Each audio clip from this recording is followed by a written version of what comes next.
High, কেমন আছো সবাই? আশা করছি সবাই ভালো আছো। আমিও মোটামুটি ভালোই। তো সকাল সকালে তো রুটি আর কালকের মাংস ছিল অল্প, এটা নিয়ে আমি বসে পড়লাম খেতে।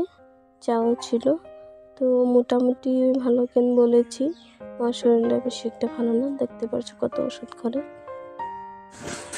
তো এবার ওষুধগুলো আমি খাবো। তো ওষুধপত্র খেয়ে এবার আমি দেখো গ্লুকোজ গুলে নিয়ে রেখে দিয়েছিলাম বোতলে জলের সাথে। তো সেই গ্লুকোজ সারাদিন আমি অল্প অল্প খেতে থাকি। তো তারপরেই আমি তো আলনাটা গুছিয়ে নিচ্ছিলাম, যেহেতু আমার শরীরটা ভালো ছিল না আর আমার এক্সাম ছিল, তার জন্য ঘর দুয়ার আমি ক্লিন করতে পারিনি, গুছাতেও পারিনি। তো ভাবলাম আজকে সব ক্লিন করবো, ভালো করে গুছিয়ে টুছিয়ে রাখবো। তো তার জন্য আমি রান্নাটা গুছিয়ে নিচ্ছিলাম। ঘরের একটা বাজে অবস্থা হয়ে গিয়েছে, ঘরে না থাকলে আর কি যা হয়। তো সারাদিন কলেজে কেটে যায়, ঘরে এসে আমি কিছু করতে পারি না, শরীরটাও ভিক ভিক লাগে। তার জন্য ঘরে এসে কিছু করতে মন যায় না। তো ঘরের কাজকর্ম করছিলামই না, আমি শুধু রান্না বাড়া করছিলাম আর বাকি কোনো কিছুই হচ্ছিল না। তো আজকে ভাবলাম ঘরে যেহেতু আছি, তো আজকে সব কাজগুলো জলদি জলদি করে নেব আমি। তো এই তো রান্নাটা গুছিয়ে নিচ্ছিলাম। আমার ঘর ধোয়ার ঝাড় দেওয়া হয়ে গেছে, বিছানা টিছানা গুছানো হয়ে গেছে। এবার আমি শুধু রান্নাটা গুছাবো। তো রান্নাটা গুছিয়ে নিলাম। আর তারপরে আমি চলে গেলাম ফ্রিজটাও ক্লিন করতে। ফ্রিজটা অনেক দিন হয়েছে ক্লিন করা হয় না, তো ময়লা জমা হয়ে গেছে পুরো। তো তার জন্য ভিতরে জিনিসগুলো সব বের করে দিচ্ছিলাম, আর বের করে তারপরে ভিতরটা আমি ক্লিন করছিলাম। আর এবার ভিতরটা ক্লিন করে তারপরে বাইরের জিনিসগুলো ধোবো, সব বের করে রেখে দিয়েছি কুয়ার পরে। তো হয়ে গেছে আমার এটা ক্লিন করে। এবার দেখো আমি কুয়ার পরে চলে আসলাম আর প্রথমে দরজাটা বন্ধ করে নিলাম, যেহেতু আমার কিচেনের কাম হয়ে গিয়েছে। তো আমি এটা দরজা বন্ধ করে তারপর লেগে পড়লাম কাজ করতে। এটা ধুবো এবার। তো এইসব ধোয়াধুয়ি করে তারপর আমি স্নান টান করবো। আমি এখনও স্নান টান করিনি, কিছুই করিনি। তো তোমরা দেখতে থাকো।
ফ্রিজটা যেহেতু অনেক জিনিস ভরানো হয় এটাতে, তো এটা ফ্রিজটার ভিতরটা ক্লিন না থাকলে ভালো লাগে না।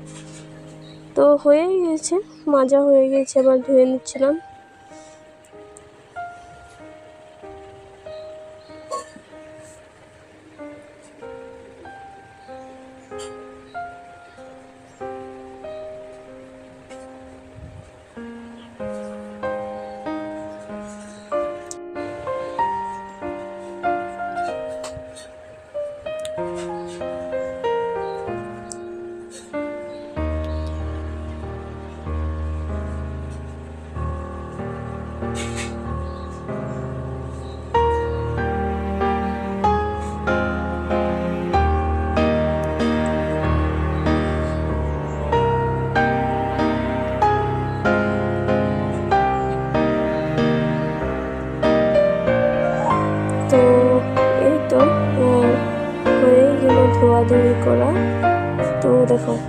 পেপারটা দেখো কত জল জমা হয়ে গিয়েছে।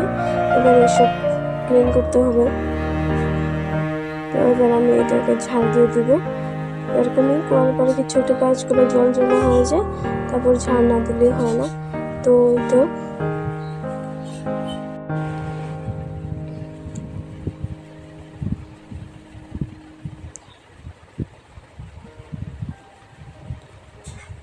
তো আমার হয়ে গেল। তো স্নান টান করে আসার পরে দেখলাম ভাই ভিতরে জিনিসগুলো লাগিয়ে দিচ্ছিল, আর ভাই ভাত নিয়ে চলে গেল। তারপর আমিও চলে গেলাম ক্রিম ট্রিম লাগাতে। স্নান করে আমি ক্রিম ট্রিম কিছুই লাগাইনি, ভাইকে ভাত টাত দিচ্ছিলাম। তো ভাই যাওয়ার পর আমি তো ক্রিম ট্রিম লাগিয়ে নিচ্ছি। ক্রিম ট্রিম লাগিয়ে তারপর আমি ভাত খাবো। আমার খিদে পেয়ে গেছিলো অনেক। তো আর মাথাটা আমি অনেক দিন হয়ে গেছে চুলগুলো আঁচড়াই না, পুরো জট হয়ে গেছে। এবার আমি মাথাটাও আঁচড়াবো। আর দেখো ফেস পাউডার লাগাচ্ছি, অনেক গরম, তার জন্য।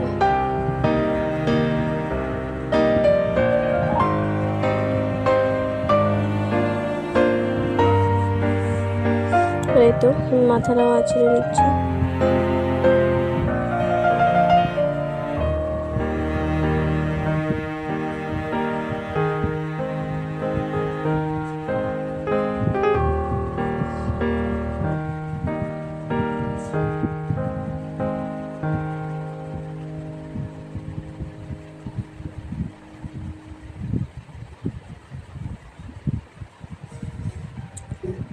আমি ডাইরেক্ট এবার উপরে উঠিয়ে বেঁধে নেব, এত গরম পড়েছে তার জন্য।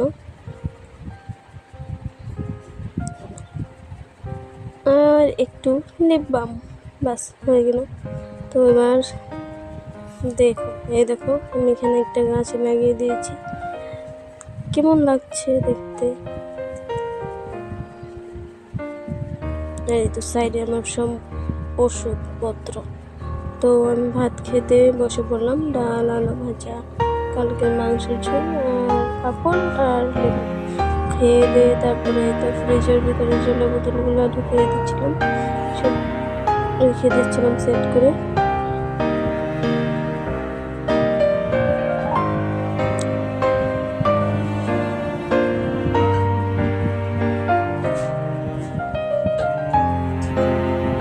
তো আমি এসব করে ঘুমিয়ে পড়েছিলাম। ঘুম থেকে উঠে দেখি ভাই ফুচকা নিয়ে এসেছে।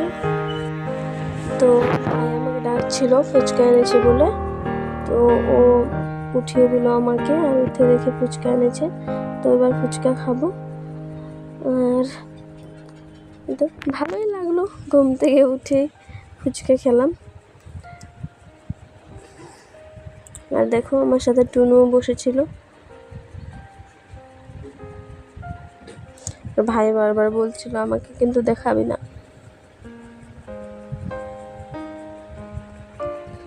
তো ভাই আর আমি একসাথে বসে ফুচকা খাচ্ছিলাম।